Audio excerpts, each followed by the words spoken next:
کو ان کی خواہشوں کی چیزیں یعنی عورتیں اور بیٹے اور سونے اور چاندی کے بڑے بڑے ڈھیر اور نشان لگے ہوئے گھوڑے اور مویشی اور کھیتی بڑی زینت دار معلوم ہوتی ہیں، مگر یہ سب دنیا ہی کی زندگی کے سامان ہیں اور اللہ کے پاس بہت اچھا ٹھکانہ ہے۔ اے پیغمبر ان سے کہو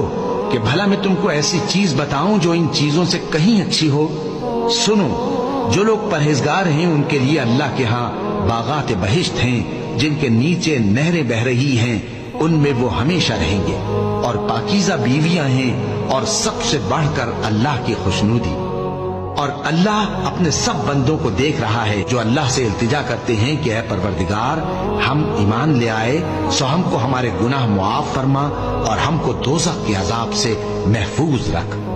یہ وہ لوگ ہیں جو مشکلات میں صبر کرتے اور سچ بولتے اور عبادت میں لگے رہتے اور نیکی میں خرچ کرتے اور اوقات سحر میں گناہوں کی معافی مانگا کرتے ہیں۔